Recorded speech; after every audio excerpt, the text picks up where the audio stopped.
Hey, what is going on, everybody? Welcome back to Big Gauchos, the Stock Investor Shows. Complete our pockets up, put money in your pocket, and boss. Back with the boys. Let's go. Hey, what's up, Big Gauchos? It's your boy, Big Gaucho Tyler. We back.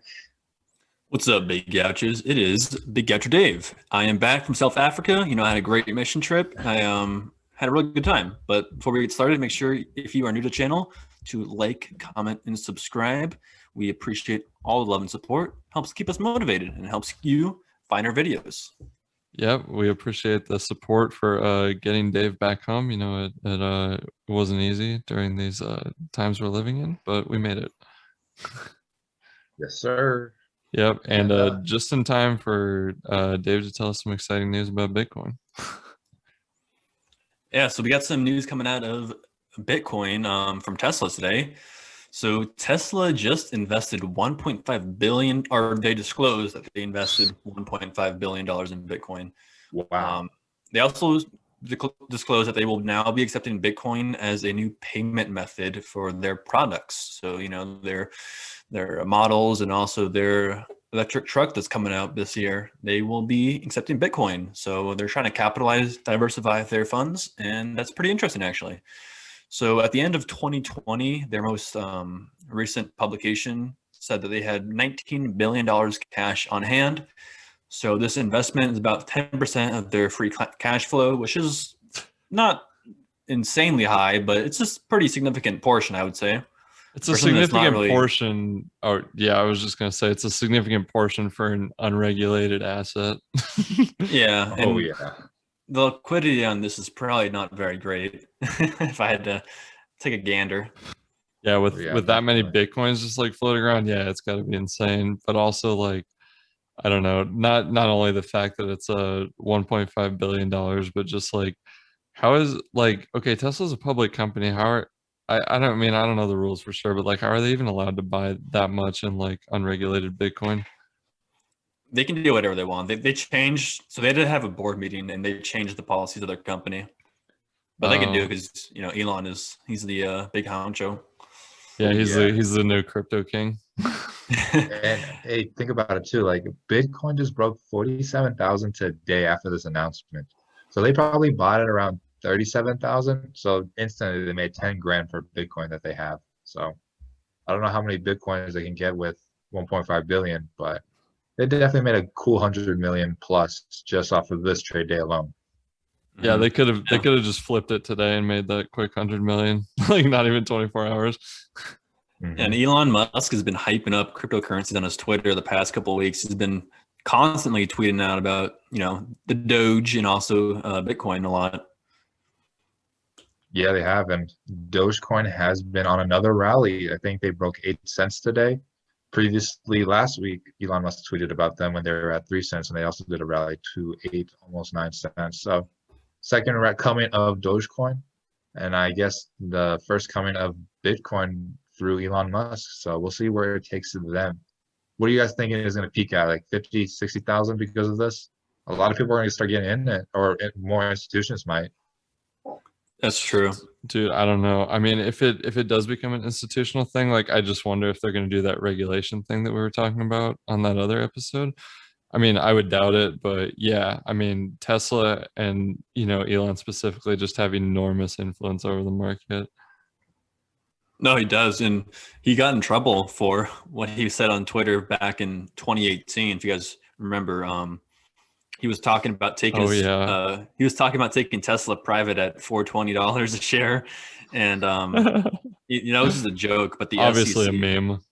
Yeah, it was a meme. But the SEC thought it was thought they were serious, so they investigated Elon Musk and fined him $20 million personally, and also $20 million to Tesla as a company.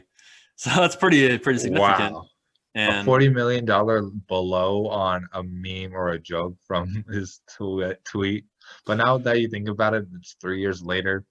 One tweet from Elon Musk can literally take any type of stock or cryptocurrency just straight to the moon. That's the power he wields now. I know. I don't know how he accepts it. I don't know how he was entrusted with it. Probably just because, he's kind of a meme lord, and then he became the richest man in the world. So it's qualified enough for me. Yeah, he has my respect. I'll follow him. I'm not buying Doge. I was thinking about buying Bitcoin if it were to drop under 15, but I don't think that's ever going to happen anytime soon, at least, unless everyone sells out. But I was right there with you. I was hoping for the same thing, but you gotta be a Doge King with the boys. oh man, Exactly. like I said, I don't have any buying power. I put everything I had in Nikola. I mean, not Nikola, in Nokia and what's it called? AMC. So I'm still waiting on a bounce for that if that ever happens, because you don't lose money until you sell. Yeah, dude, I That's don't true. know. I'm not having a good day with Nokia, but that's for another episode.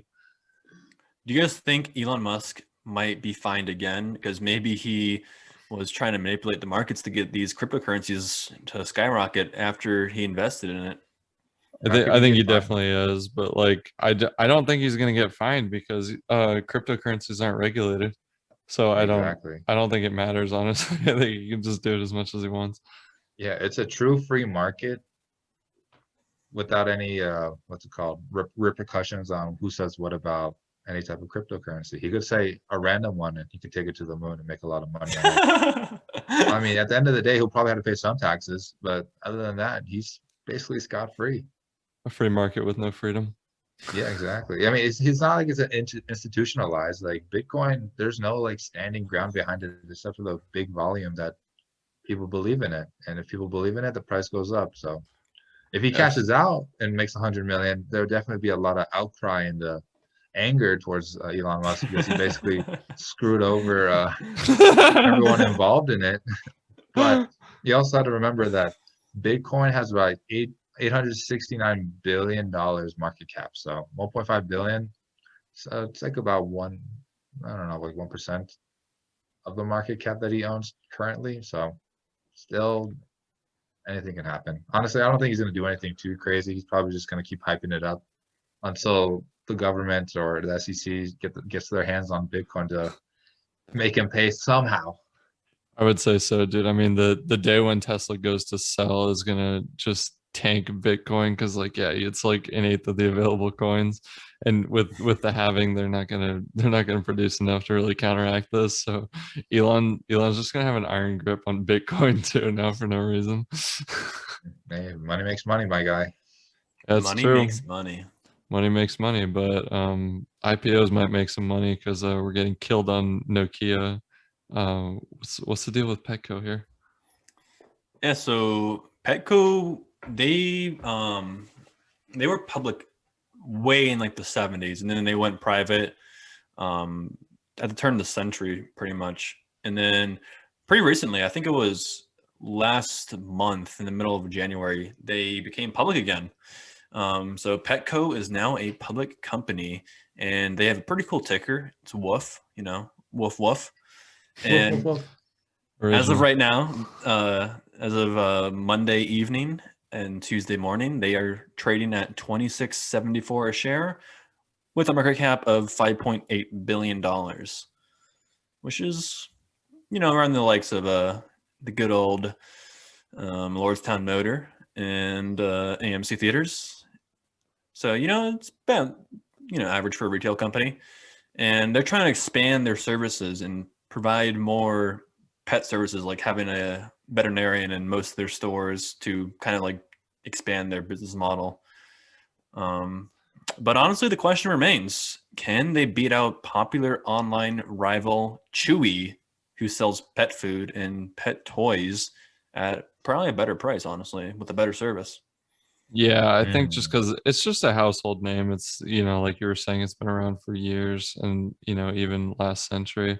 There's still some value to those brick and mortar stores, I feel like, especially when you're shopping with your pet, just because, a lot of people bring their dogs in there. Yeah, they pee all over the floor, but they have a fun time and the owners enjoy it that are like, crazy neurotic about their pets. So, it's cool for that purpose, and also like you can kind of like let your animals like try out what they like and see stuff in person. I feel like that's a valuable service, but Chewy does have some pretty good prices, so it's hard to say. Mm-hmm. Hey, does Petco like offer like training services or anything within that realm as well? I'm pretty sure, Yeah, yeah. sometimes. Okay, so I mean, yeah, if they expand more onto like training and obviously have a veterinarian. It'll definitely cause more people to come on in and get those services at the same time they can stop by and buy some food or buy some toys. It's kind of like a nice little cycle of buying life, if I may say that. Circle of life. Yeah. No, yeah, you're right. I know what you mean. Yeah. Yeah, it'd be really good for like integrating the sales and stuff like Tyler's talking about. But yeah, I mean, hopefully that'd be a good move. It's kind of like eyeglass stores. Like they sell glasses, but they also have doctors' offices attached to them. So could be the same thing. And they just became public again, right? They just came out 26, or how long have they been public? Was I today think the it's first probably day? been it's on the first day. It's been probably, I would say, like 2 or 3 weeks. Okay. Oh. Have they had a big dip yet to buy into? Because that's what usually happens with IPOs.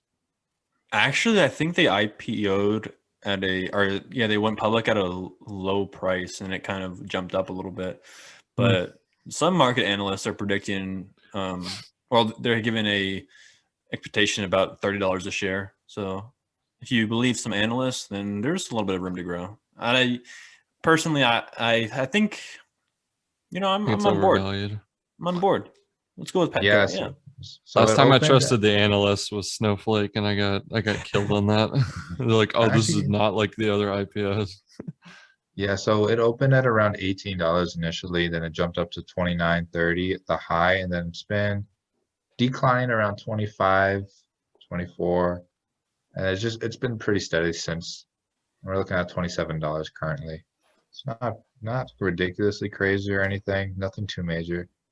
Are they profitable? Yeah, I think it'll be. I Yeah. feel like I don't know. Just guessing. Is it a big gaucho buy or no? I say buy puts on Petco. I say if you can get it under 21, it's a buy. Other than that, I'd wait and see what the market does because it's just stagnant right now. Yeah, it's just gonna be Snowflake 2.0. Snowflake's doing good now, aren't they? It's gonna be Nokia 2.0. Just stay around $20 I don't for know. 12 years. Dang, dude, Tyler's right. Snowflake is doing good. 303. So I mean, yeah, if you want to call them a snowflake, yeah, I'm gonna go for it. They're up. Yeah, should have held. Should have held, bro. Oh well. But yeah, Dave's right. It's just gonna be stagnant like Nokia. It's gonna be stupid. But a company that isn't going stagnant is Amazon. Looks like Jeff Bezos has some new goals in mind. So Yeah. this is pretty exciting. Tyler, what's the deal here? All right, so we all know that Jeff Bezos stepped down as CEO of Amazon, probably one of the biggest companies around and well-known branded. And he's kind of following in Papa Musk, Elon Musk's footsteps with his SpaceX program. Jeff Bezos also has his own kind of space program called Blue Origins. And that's kind of like his new focus. One thing he wants to do is kind of bring that company back into the light because, as you guys know, SpaceX and what did Dytex have It's Virgin Galactic, I think. Virgin Galactic. Yeah. They've kind of been in the spotlight with space travel and kind of been like the poster child for making it more of like a public thing to, go up into space and all that, decommercializing it. And well, he plans to create a new lunar lander for NASA to, make it easier for people to get onto the moon. So that he's currently in works with NASA, also SpaceX and Dytex have also been their competition. So it's kind of like the race to see who has the best product out. And this company has been around since 2000. They have not been profitable, and Bezos has actually been liquidating about $1 billion a year of his stock just to fund this company. Holy moly. So yeah, he's definitely putting a lot into this. So I see why he wants to make it profitable. He's kind of changing his stance. Now that he's free from his CEO's duties from Amazon, now he can focus on this and make this just as successful as SpaceX potentially. That's hilarious, Heck dude. yeah, we love them companies that are never profitable. Yeah, it's true. Yeah. I love how $1 billion a year is casual side project money. Oh, I know. Tell me about it. So insane. Yeah, I mean it's pretty cool. I think the space exploration thing's pretty oversaturated by the, the usual billionaires. But, Jeff Bezos, Elon Musk, and Richard Branson for Virgin. But yeah, I don't know. I mean, it'd be cool if it went public because you could probably buy that IPO and it'd be really cheap. And then it would just get pumped because, like Dave said, unprofitable companies do really well for some reason. Yeah, they I really do. think And I'll go for it. I think what he's hoping to do is eventually one day be able to mine some of those asteroids because they also have like trillions and trillions of dollars worth of precious metals like gold, titanium, platinum, silver. And if you were to able to do that, or if anyone could do that, they would instantaneously drop the precious metal market to the ground. It would be overnight. Oh yeah, Oh, you think so? Well, then what would be the point of doing it? Because you'd make a just crap load of money, but then everything would be worth like nothing. But and Oh, plus, so it's like a one-time deal. well, yeah, and also like the amount of material you would get would be really beneficial to a lot of like, the world because a lot of electronics are made with gold particles, so it would make electronics a lot cheaper. That's true. Yeah, dude, that'd be really cool. And like just to say you have moon gold and something, or like silver or whatever, that'd be really cool. oh yeah, definitely. You I charge mean, twice the amount just for that. yeah, honestly, right now their biggest goal is kind of get into deals with NASA because that's kind of like the poster child for all type of space travel. So whoever lands the contract honestly becomes the winner of the race. So if you hear NASA partners with uh what's it called Blue Origins, then no one really cares about SpaceX anymore because NASA already found their new big thing. And then Elon Musk is gonna be pissed off and then come up with his own like NASA goal NASA 2.0 or something like that. Dude, I know that's how big these like third-party space companies are. Like nobody even talks about NASA anymore. Mhm. Isn't that crazy? It Oh kind of yeah. is, but I'm down for it. If the government, I'd rather have public or private companies do that than the government, so then we don't go into even more debt. Yeah, no, it makes logical sense. I mean, if the billionaires want to play around with it, then yeah, sure. I mean, Heck yeah, sounds like Bezos knows what he's doing. I'm yeah. sure he does. He built Amazon. I'm assuming he could be able to do this too. Bro, he better. But maybe you could toss some of that $1 billion into DoorDash so we can get that, pumped up a little bit. Just kidding, wink wink. But they just have a new acquisition come out. Yep. So DoorDash has announced that they purchased this company called Chowbotics, I think it's pronounced. I've Yeah. never heard of this Robotics. company, and if you haven't either, that's probably because it's a trash company. They're a startup robotics company essentially. Um, they do tech, but their really only product is they have this machine that's kind of like a vending machine, but it allows customers to customize pretty much salads and like breakfast bowls. Hmm. It's a really bizarre machine. Like I looked it up online because I was like, what the heck is this? And it looks like a huge vending machine. And then you like customize your stuff, and a robot actually like moves its arm and builds your salad. So it's Oh like Um, wow. Chipotle in a vending machine. Kind of, I guess, but it's only for salads and like vegan stuff. So it's kind of Hmm. limited in that sense. That could be a cool way to eat healthy and like make it fun. I mean, that has a lot of potential. I think I'd do it just for the memes and like I mean, hopefully they have a way to keep the like ingredients fresh in there, but No, I mean, yeah, it's gonna be like really cold because they can control temperatures and stuff. But yeah, you have to hmm, definitely replace all the fruits and vegetables and salad and lettuce and whatever else you have in there probably almost every day. yeah. Yeah, that's what I'm saying. Like the maintenance could be really annoying on that, just like keeping up with all those fresh ingredients. hmm But Actually, you know what's something funny? When I was in my entrepreneurship class, someone actually came up with the idea to have like a vending machine that gives out like healthy, fresh salads. And the biggest thing, I don't, maybe this is them, who knows?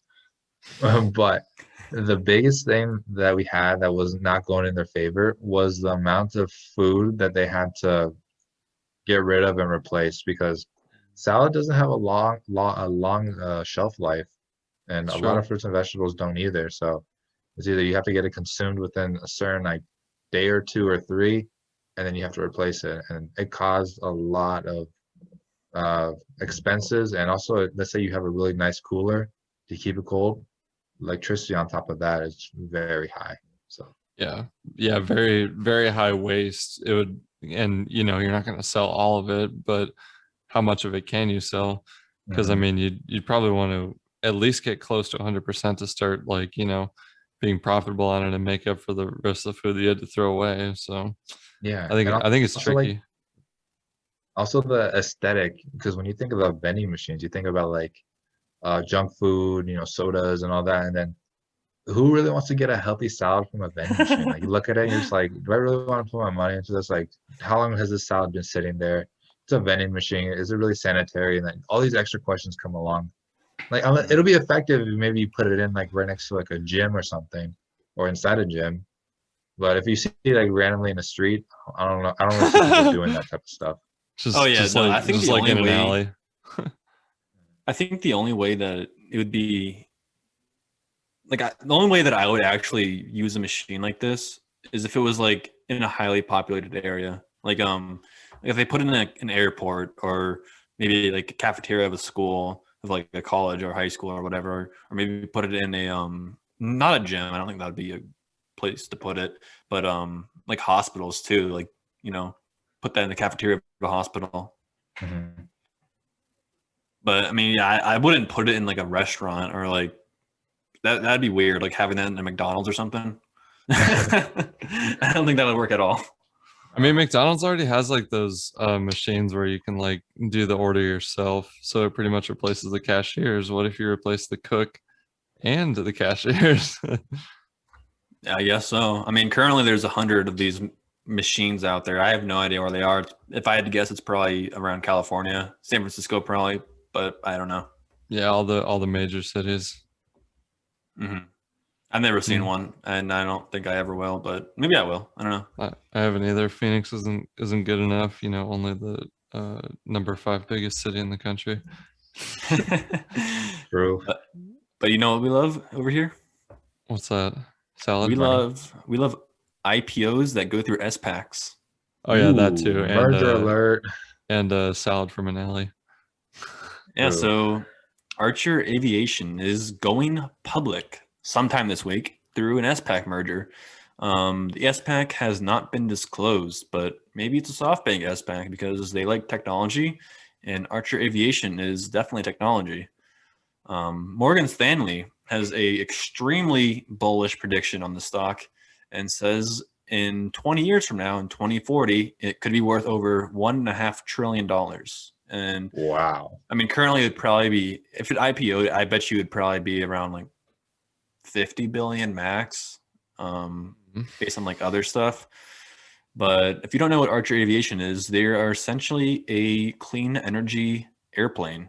They are fully automated. They're electric vehicles that fly in the sky, and it's kind of cool. Like if you're on YouTube right now, or if you're on podcasts, go check out the YouTube channel, Big Gauchos, because this machine looks really cool. It's up in the upper right hand corner, and it just looks so bizarre.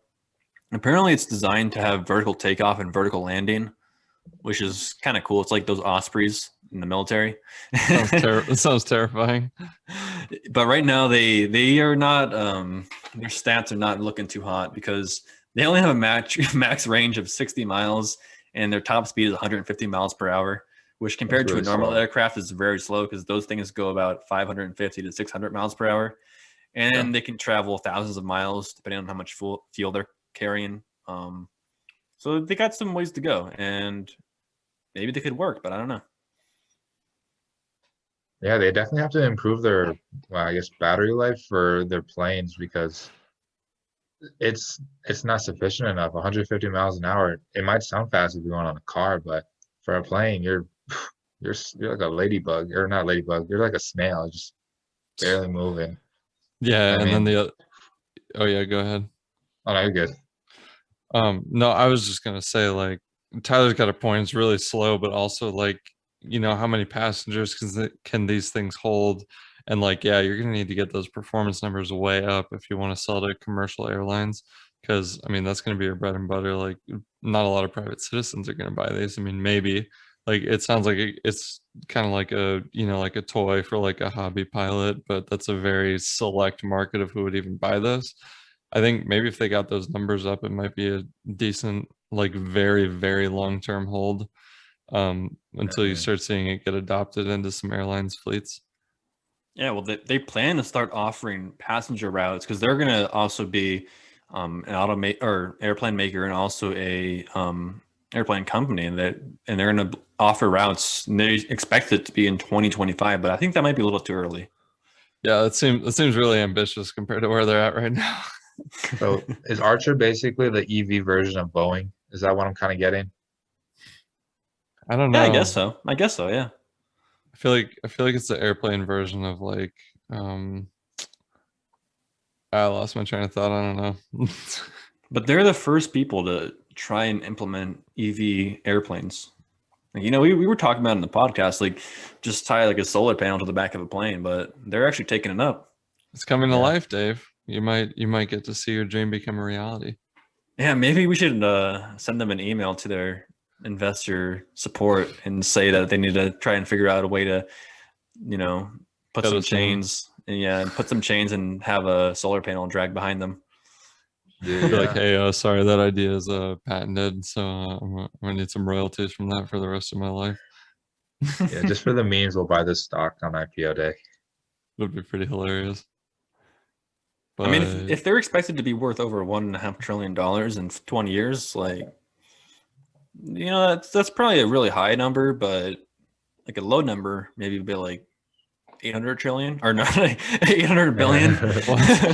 I like it. 800 billion. Oh my God. Yeah, I think it might be possible, but it could be the Tesla of airplanes, like in terms of how like Tesla's like electric and gets hyped up like crazy. I mean, could just happen to airplanes right here. Yeah, I think it will. I think the sentiment is changing, especially with the new presidential administration. They're pushing heavy for carbon neutrality, and airplanes release a lot of carbon dioxide with their fuel usage. So that's true, but Air Force One is still a gas plane. That'll probably never change. No comment. And yeah, like watch, just wait till Tesla comes out with their own airplane. Just wait. You think they would? Heck yeah. Elon Musk, he's made for electric vehicle stuff. He's gonna see Archer's aviation service send in a spy, get their information, and then improve it and come out with a Tesla plane. That's just how it is with first movers. They're the ones that put in most of their money into like research and development. And then what generally tends to happen is another company would just take their research and like their models, break it down, and then try to improve on it with the fraction of a cost, and then come out with something better. That's essentially how the business world is, taking what you have and making it better. And I feel like Elon Musk, he loves that type of stuff. He wants to go to space. SpaceX is one of his businesses. Why wouldn't he want to get into electric planes too? I mean, maybe he could just sit on the board too, like, or even Jeff Bezos, like maybe one of these like billionaire guys would have to be involved somehow. I just think they can't resist. Oh yeah, they're gonna start. I don't think they'd do it. They're be on a board for Archer. I think they'd either buy them out completely or they'd start their own. I'd be down for it. I'd be down to have them get bought out. See some patent theft, but we'll see. I'd also be down to check out some of those big winners, big losers, and sleepers who we're working with here today. Ooh, let's hit that soundtrack. Boom. Oh, geez. Clean Energy Fuels Corp. What the heck is that? Yeah, so the first one is Clean Energy Fuels Corp, CLNE, up 37%. And don't be confused by the name because they are not clean energy. They sell natural gas, which is kind of cleaner, I guess, than coal, but not really clean. So they also operate natural gas fueling stations around the country. I don't really know what those are personally because I don't really know that much about natural gas. But yeah. That's it. Number two, we have Affirm Holdings, AFRM, up 18% on the day. And we talked about them probably a couple months ago when they first IPO'd. They're the company that made a way that you can buy the product now and then pay later at 0% interest. So that's kind of cool, I guess. They had a pretty good day, but I checked out their graph and they're pretty much at the same point they IPO'd at. So they had a little bit of a dip and they just bounced back to pretty much neutral. Always It's a cool company in theory. What? Not this one. A similar company, Klarna. They had a Super Bowl commercial last night, so I guess people are really betting big on online layaway, which is pretty much all this is. Just a quick disclaimer to Clean Energy Fuels Corp. They operate CNG compressed gas filling stations. So what people do is they add them to gas stations and truck stops for people that use natural gas for their cars, which is few and far between, but options still exist. Thank you. The more you know, the more you know. The more you know, the more you grow. True. Maybe these losers can grow up a little bit and stop taking a beating so hard every day, especially Tyler's favorite, the first one. Yeah, we got number one, AMC Entertainment Holdings down 9.52%.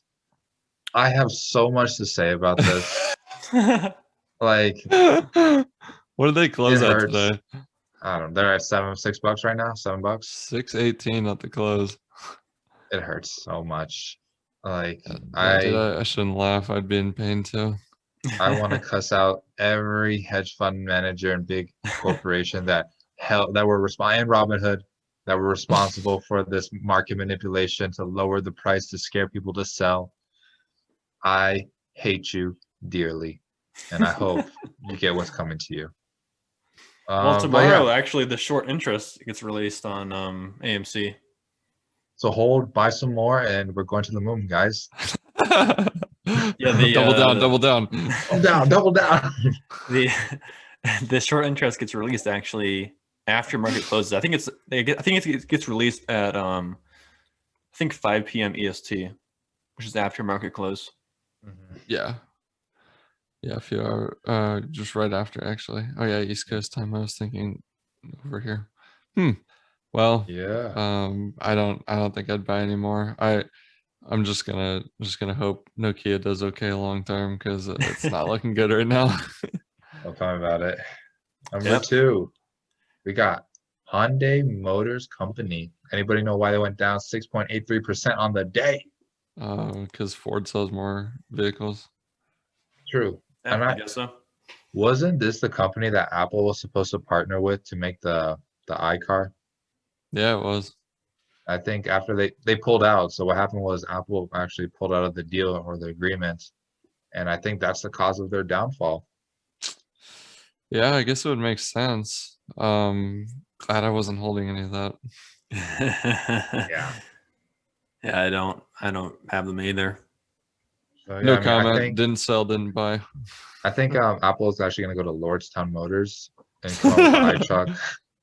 No, I'm just kidding. I don't know anything about that. Yeah, you guys would be rich. Yeah, but I could definitely see Apple doing something with an EV car. I'm not sure who they do it with, but they're definitely interested in doing an iCar or Apple car, whatever you want to call it. The question is which one it is. So maybe diversifying some big name cars and pray Apple picks them. Dude, they better. That's their only hope left. They got to do something. But man, we got to do something. We got to talk about these sleepers now. Sleep. Yes, sir. Sleep. Dude, I wish I had some of this first one. Petco. Number one, we got Petco. We talked about it earlier. It's Woof. And the reason it's up here is because people, especially women in the early 20s, and I guess 30s too, they are treating their dogs and cats as well as pretty much family members now, rather than just animals. And they're spending a lot of money on them, and which is a good thing, you want to treat your animals better. But it could be pretty good for Petco. Dude, that's what I'm saying. Especially because it's just something new to buy that potentially isn't overvalued. So I think people just see a future where Petco is the new Tesla, and then they just run with it, even if it doesn't happen. I mean, it might be, some of these people are crazy. I don't know, bro. Some of these investors are pretty wild. What's number two? Number two, we got SunPower, SPWR. They are a lower market cap solar panel company. I think their market cap is only around $4 billion, I would say. So it's pretty small compared to some of the big boys on the street. Chump change for sure. I feel like they're always on the show, but yeah, check out SunPower. You could get a good a value buy on it if you buy the dip at the right time. Definitely. And then number 3, we got Activision, ATVI. My childhood. They are a popular video game company. They make some pretty awesome games. And this sector, the video game market, has really exploded in the past. Well, this year exploded a lot, but the past like 15 years, it really went up quite a bit, and it probably will keep going up in the future. So check out some Activision. Fair enough. I'll give them a look just out of appreciation for MW2 and all those games that came before. Well, we love them. Childhood. Yes, we do. And we also love Anchor, and we got to show our appreciation for them. They're the OGs to make podcasting as easy as it can be. And with that said, let's give a quick listen to this Anchor ad. Boom, hit that ad. All right. You guys already know we hate Ruby Tuesday. We're never going to go there. Doge is also on there. Love it. Dave won today. Yes, I did. Dave took a dub out of left field. So if you're following along at home, that means Dave is in the lead with 58. I'm Austin. I have 52. Kanal has 48. Tyler has that should be 43. That's the typo. I'm sorry. I was like, huh? Why is he? All right. I have 53 actually, guys. I was like, what the hell? Okay, Dave, what are you feeling? You get to go first. Yeah, I'm gonna go bull. I'm gonna go with 31,500. Wow. Dang. Okay. I'll go 30. It's hard. I'll go 31,222.22. All right, a little bit of pullback. So a little bit, something slight.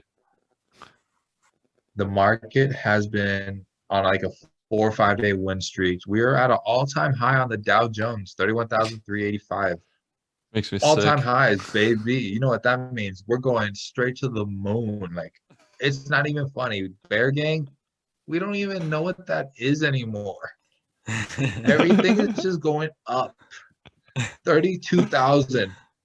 I did it. 32. Heck yeah. So we go up 400 points. 31,000. What'd you say, Dave? 500? 700. 31,700. Hey man, anything's possible. We've seen a lot crazier days than that before. I'm going bull gang. Like, I've been going bear these past 2 weeks. I haven't won anything. So we're going to the moon, boys. Dow Jones, end of the year, 40,000.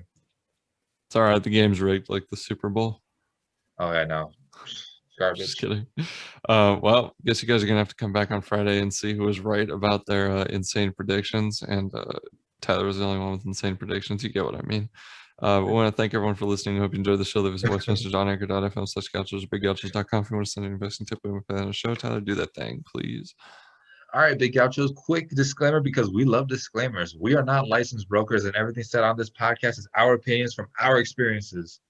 With that being said, please do your due diligence and invest safely, Big Gauchos. Know what you're putting your money into and do your research because we are not liable for any lost gains, but we are directly liable for all major gains because we love to make that money with y'all. And we'd like to thank everybody for all the likes, comments, and subscribers.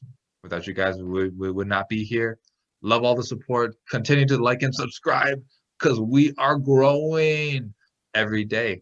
And Dave, let the viewers know our amazing Instagram. Go follow that. Yeah, the Instagram is @BigGauchos. Come over and check us out. We got some great clips coming in, some great pictures, some great memes, Just come over, give us a follow, send it to your mom and dad, maybe your brother and sister, maybe your friends. They'd appreciate that. And while you're at it, check out the TikTok we just recently made as well. @BigGauchos.